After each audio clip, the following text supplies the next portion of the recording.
ఇదే పశుపతినాథేశ్వర స్వామి ఆలయం. నేపాల్ కాఠ్మండూలో ఉండే ఈ ఆలయం చాలా ప్రత్యేకమైనది. ఎందుకంటే ఇక్కడుండే పశుపతినాథేశ్వరుడు శివుడు రూపాలన్నిటిలోని ఒక ప్రత్యేకమైన అవతారం. స్కంద పురాణం ఇంకా నేపాల్ మహాత్మ్యం ప్రకారం ఒకసారి శివుడు ఇంకా పార్వతి కైలాసం విడిచిపెట్టి నేపాల్ అడవుల్లో సంచరిస్తూ ఉంటారు.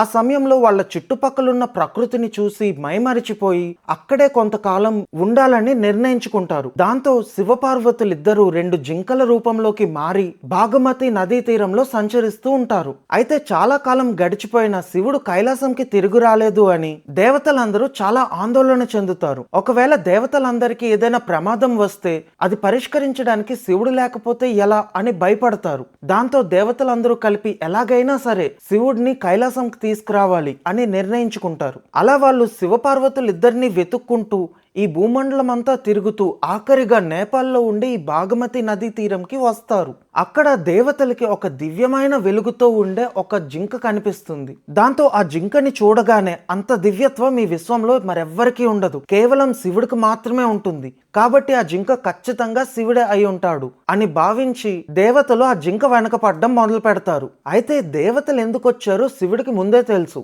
దాంతో దేవతలకి దొరకకుండా తప్పించుకుందామని ఆ జింక దేవతల నుంచి దూరంగా పరిగెడుతూ ఉంటుంది. దేవతలు కూడా ఆ జింకని పట్టుకోవడానికి వెంబడిస్తారు. అయితే ఆ జింకని పట్టుకునే ప్రయత్నంలో దేవతలు ఆ జింక కొమ్ముని పట్టుకుంటారు. దాంతో వెంటనే ఆ జింక యొక్క కొమ్ము అక్కడే విరిగిపోయి నేల మీద పడిపోతుంది. వెంటనే జింక రూపంలో ఉన్న శివుడు తన యథారూపంలోకి మారి దేవతలతో, నేను కైలాసంకి తిరిగి వెళ్తున్నాను, మీరు కూడా మీ స్థానాలకి వెళ్ళిపోండి అని చెప్పి అదృశ్యమైపోతారు. దాంతో దేవతలు కూడా తిరిగి వెళ్ళిపోతారు. కానీ అక్కడ పడిన జింక కొమ్ములు ఒక స్వయంభులింగం కింద మారుతాయి. ఆ స్వయంభులింగాన్నే ముఖలింగం అంటారు. ఎందుకంటే ఆ ముఖలింగానికి 4 వైపులా 4 ముఖాలుంటాయి. ఆ 4 ముఖాలు శివుడి రూపాలకి ప్రతీక. ఆ 4 ముఖాలే సద్యోజాత, తత్పురుష, వామదేవ ఇంకా అఘోర. అయితే ఈ 4 ముఖాలు కాకుండా ఒక 5వ ముఖం కూడా ఉంది. అయితే ఈ 5వ ముఖం కేవలం అఘోరాలకి ఇంకా తంత్ర సాధన చేసిన వాళ్ళకి మాత్రమే కనిపిస్తుంది. కానీ ఆ ముఖలింగం అక్కడే భూమిలో చాలా కాలం పాటు నిక్షిప్తమై ఉన్నది. దేవతలు వెళ్ళిపోవడంతో ఆ ముఖలింగాన్ని ఎవరూ గమనించకుండా మర్చిపోయారు దాని గురించి. అలా చాలా కాలం గడిచిన తర్వాత నేపా అనే ఒక పశువుల కాపరి ఉండేవాడు. అతను తన ఆవులని ఈ భాగమతి నది తీరంలోని మేపడానికి తీసుకువెళ్ళేవాడు. అయితే ఒక రోజున ఆ నేపా దగ్గర ఉన్న ఆవుల గుంపులో ఒక ఆవు, ఆ ఆవు పేరు కైలి, ఆ కైలి పాలివ్వడం మానేస్తుంది. ఆ రోజు తర్వాత చాలా రోజులు కైలి పాలివ్వకుండానే ఉంటుంది. దాంతో ఈ కైలికి ఏమైంది అని నేపా తెలుసుకోవాలనుకున్నాడు. మరుసటి రోజు ఆవుల్ని మేపడానికి తీసుకువెళ్ళినప్పుడు ఈ కైలిని గమనిస్తూ ఉన్నాడు. కొంతసేపటికి ఈ ఆవుల గుంపు నుంచి కైలి విడిపోయి వేరే వైపు నడవడం మొదలు పెడుతుంది. దాన్ని గమనిస్తున్న నేప కూడా కైలి వెనకట్లే వెళ్తాడు. అలా కొంత దూరం వెళ్ళిన తర్వాత కైలి ఒక ప్రదేశాన్ని చేరుకొని అక్కడ తన పాలుతో నేల మీద అభిషేకం చేయడం మొదలు పెడుతుంది. అది చూసిన నేప అక్కడ ఖచ్చితంగా ఏదో దివ్యమైనది ఉన్నది అనుకొని అక్కడ ఉన్న నేలని తవ్వడం మొదలు పెడతాడు. అంతే, ఒక్కసారిగా నేపాకి కళ్ళు చెదిరిపోయినట్టుగా అక్కడి ముఖలింగం కనిపించింది. ఈ విషయం తెలుసుకొని అక్కడ ప్రజలందరూ ఆ లింగం దొరికిన ప్రదేశంలోనే ఆలయం కట్టారు. అదే ఇప్పటి పశుపతినాథేశ్వర ఆలయం.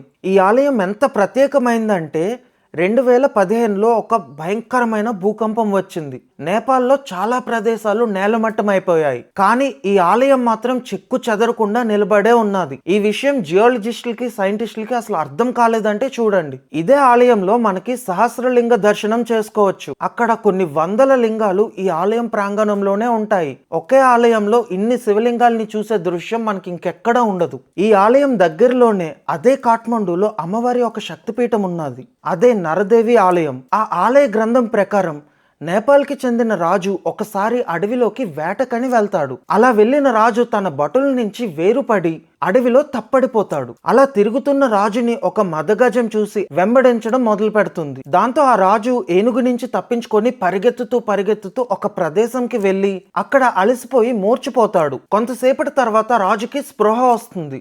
ఎదురుగా కాళీమాత కనిపిస్తుంది. కాకపోతే ఇది సాధారణ కాళీమాత కాదు, శ్వేతకాళి. సాధారణంగా కాళీమాతకి మెరుస్తున్న నల్లని శరీరం ఉంటుంది. కానీ శ్వేతకాళి దేవికి తెల్లని మెరుస్తున్న శరీరం ఉంటుంది. అలా ప్రత్యక్షమైన ఈ శ్వేతకాళిక ఈ రాజుని కాపాడి ఆశీర్వదిస్తుంది. దాంతో ఈ రాజు మరుసటి రోజు తన భటులందరితో అదే ప్రదేశానికి వచ్చి అక్కడ ఈ కాళికామాతకి ఒక ఆలయాన్ని కడతాడు. ఆ ఆలయమే నరదేవి ఆలయం. ఈ నరదేవి ఆలయం తాంత్రిక సాధనలకు ముఖ్యమైన చోటు. అక్కడ చాలా మంది దేవి ఉపాసనలు ఇంకా తంత్ర సాధనలు చేస్తూ ఉంటారు. ఈ ఆలయంలో బలులు కూడా చాలా ఎక్కువగా ఇస్తారు. నేను చెప్పిన ఈ 2 ఆలయాలకి కేవలం హిందువులను మాత్రమే అనుమతిస్తారు. మీరు ఇప్పటి వరకు ఏ జ్యోతిర్లింగాన్ని దర్శనం చేసుకున్నారో కామెంట్స్ లో చెప్పండి. అలాగే ఒకవేళ మీకు గనక అవకాశం వస్తే ఈ 2 ఆలయాల్లో మీరైతే ఎక్కడికి వెళ్తారో కామెంట్స్ లో రాయండి. అందరూ చెప్పండి, జై పశుపతినాథేశ్వర స్వామికి. అందరికీ నమస్కారం. జై హింద్.